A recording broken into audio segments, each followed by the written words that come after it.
नाज़रीन, जाम साहब ऐं भरपासे में बरसात तबाही मचाए छॾी। ज़िले सांगड़ जे यूसी प्रीतमाबाद में रोड रस्ता तलाउनि जो ॾिख ॾेरिया आहिनि। केतिरा ई घर ड्रही पट थी विया आहिनि। बरसात मुतासिर मासूम ॿारनि समेत बरसात ऐं थधि में खुलियल आसमान हेठि वेठल आहिनि। तफ़सील लियाकत अली ज़रदारी जी हिन रिपोर्ट में।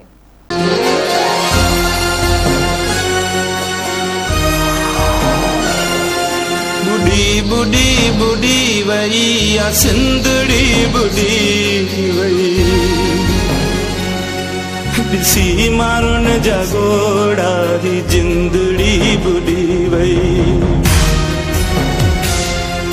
बुढ़ी बुढ़ी बुढ़ी वही या सिंधड़ी बुढ़ी वही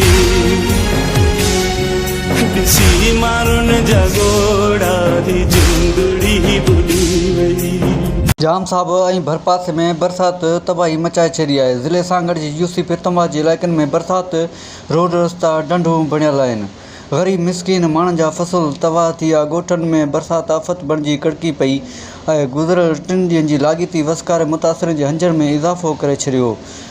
इंतिज़ामिया ॻोठनि मां बरसाती पाणी निकाल करण में मुकमल नाकाम थी वई आहे। केतिरा ई ॻोठ पाणी हेठि अची विया आहिनि। ॻोठनि कामिर गुलाम ज़रदारी, हाजी गुलाम नबी शहर, मालूक खान शहर, महमूद खान शहर, खानमोद शहर ऐं ॿिया केतिरा ई ॻोठ पाणी हेठि आहिनि। केतिरा ई घर ढही पट थी विया आहिनि।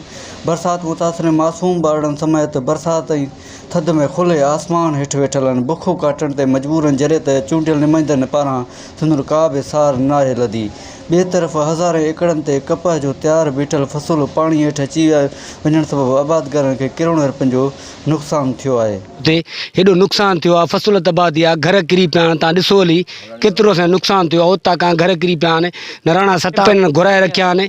ॿियो महीनो आहे, हिन जो पैंप पिया आहिनि, मोटर दोस्तरी ज़लदारी उतां किथे पिया आहिनि। उहो कमु स्टार्ट नथा कराइनि। अॼु थिए थो, सुबुह थिए थो, अॻ में कई चकर टेंडर लाइ वठी खाई आहे। मसलो हक़ीक़त इहो आहे त ही सिलसिलो त जिथे किथे बि आहे। बरसातूं हर जॻह ते आहिनि। 2 महीना थिया आहिनि बरसाति वसी रही आहे। पर दरअसल अवां हिते अचो, असांजे ॻोठ में आया हुआ, अॼु अव्हांखे ख़बर पवंदी त हिन ॻोठ में 3 सालनि खां को कमु न थियो आहे। जंहिंजे करे एतिरो नुक़सानु थियो आहे, उहो को घर न आहे जंहिं घर में नुक़सानु न थियो आहे। खाइण लाइ मजबूर आहिनि, का शइ न आहे। बेरोज़गार माण्हू आहिनि। हाशात जा केस आहिनि, या उन जी बनी बंदि कई थी वञे, या उन जा बसि कंहिं न कंहिं प्रेशर वाइज़ करे वॾेरो उन ते ईअं करे थो। रस्तो न आहे साईं, घिटी न आहे साईं, गटर न आहे।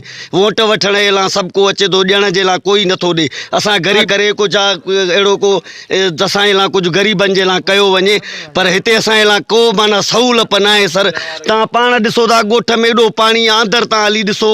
कैमरामैन टीम सां गॾु लियाकत अली ज़रदारी, आवाज़ न्यूज़, जाम साहब।